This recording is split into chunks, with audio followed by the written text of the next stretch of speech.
cemas itu wajar, cemas itu boleh, bahkan cemas itu harus, tapi ditempatkan di tempatnya. Sesuatu yang tidak pada tempatnya itu tidak benar, tidak baik, dan akan menimbulkan suatu masalah.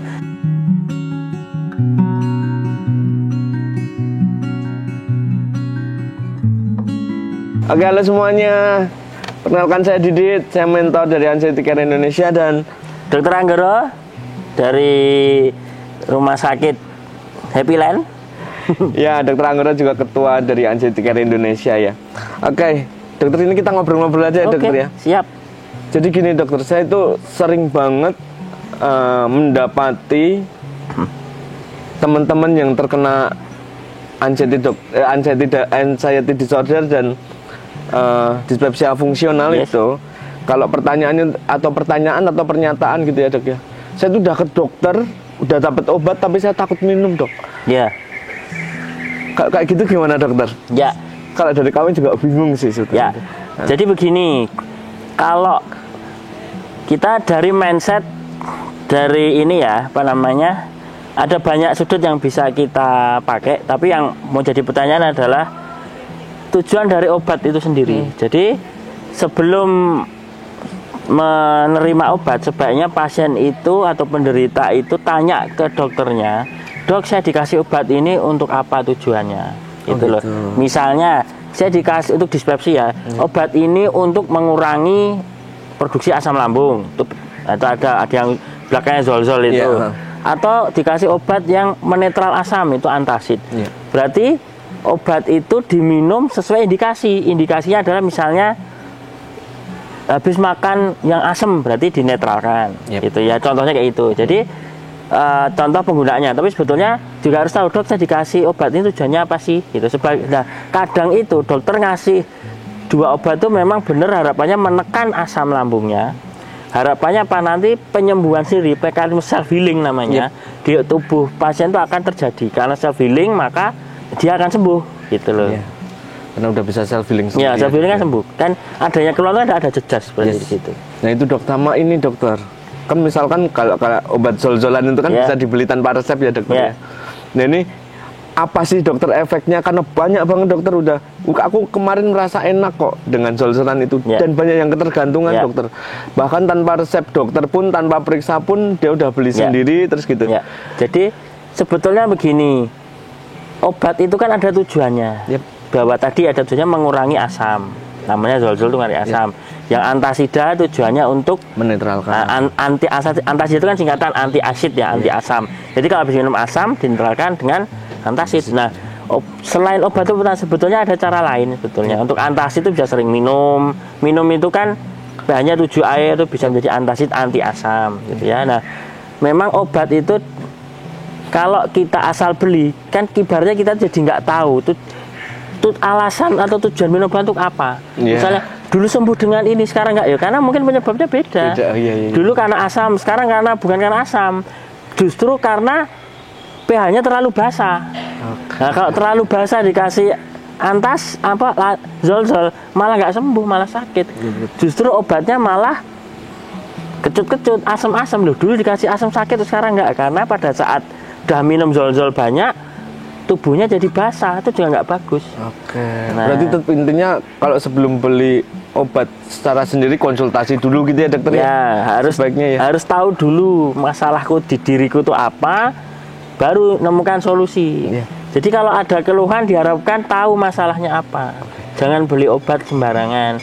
Kalau mau sembarangan mending nutrisi, seimbangkan nutrisi. Jadi kita muter untuk ke Jawa ya, dandani atau memperbaiki hal yang rusak itu dengan memperbaiki pondasinya. Pondasinya apa? Makan teratur, harus yang cukup, tubuhnya jangan terlalu lapar, jangan kekenyangan, pokoknya distabilkan, semuanya aman, terkendali, nutrisi cukup, tidak ada yang berlebihan. Harapannya tubuh akan memperbaiki sendiri. Regenerasi selnya sendiri. Oke dokter, kalau dari saya minta wejangan dokter. Saya sebagai mentor. Wejangan untuk saya apa dokter? Supaya bisa lebih baik dan membantu teman-teman lainnya gitu. Mentor itu kan pendamping ya, gurunya yang akan bertemu dengan teman-teman anxiety. Jadi solusinya adalah bahwa mentor itu dan dokter itu yuk kita berbagi tugas. Yang bagian memberi obat-obatan itu biar dokter saja. Nah, mentor harapannya tolong bantu kami mengedukasi. Mengedukasi apa? Mengedukasi cara hidup yang bersih dan sehat. Nah, jadi di edukasinya ditata. Jadi ditata dari basic. Adanya keluhan, jadi mungkin yang diberikan mentor tidak akan langsung mengurangi keluhan. Karena ibaratnya terlalu berat didandani dari belakang. Nanti kalau ini sudah tertata, keluhan akan lama-lama hilang. Nah, maka dari itu mentor itu diusahakan untuk membantu pasien atau penderita itu menjalankan hidup yang bersih dan sehat dulu. Nah, gitu. Positive thinking, makan yang sehat, jangan berlebihan. Nanti masalah kok nggak baik, baru bagi obat. Nah, obat itu tujuannya adalah untuk mengurangi gejala atau keluhan yang paling penting. Mengurangi gejala, bukan menyembuhkan ya dokter ya. Mengurangi gejala dan mengurangi ancaman, mengurangi gejala dan menghilangkan ancaman. Antibiotik berarti membunuh kuman penyebab. Asam lambung dikurangi dengan antacid. Oke dokter, terima kasih. Dokter ada pertanyaan nggak dokter buat saya dokter? Gantian ya kita ngobrol-ngobrol. Mungkin pertanyaan untuk mentor. Karena mohon maaf nih ya, mentor itu kan belum lama berkecimpung di dunia medis, belum lama terpapar keluhan. Kira-kira seberapa siap mentor menghadapi keluhan itu? Nah, karena menghadapi keluhan itu tidak mudah ya dokter. Bahkan nanti malah mentornya yang jadi pasien lagi. Lah, padahal bisa ke-trigger gitu ya. Mentor itu mitrane dokter. Kamu tuh nyembuhin sana, bukan kamu jadi gaweanku. Iya.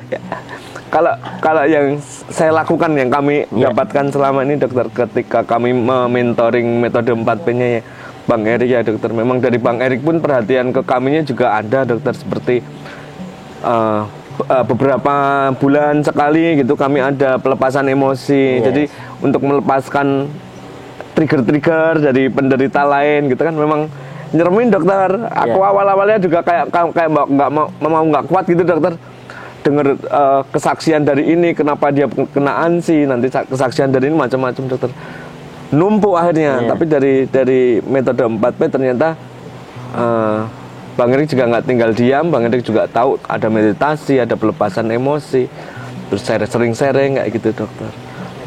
Itu sih dokter yang kami lakukan. Memang kalau kami menjawab pertanyaan dari pasien memang by pengalaman empiris. Saya dulu pernah mengalami ini nih, yang aku lakukan dulu seperti ini. Nah, aku ceritakan ke member gitu ya dokter, ke teman-teman yang masih belum beruntung karena kena anxiety ini. Gitu sih dokter.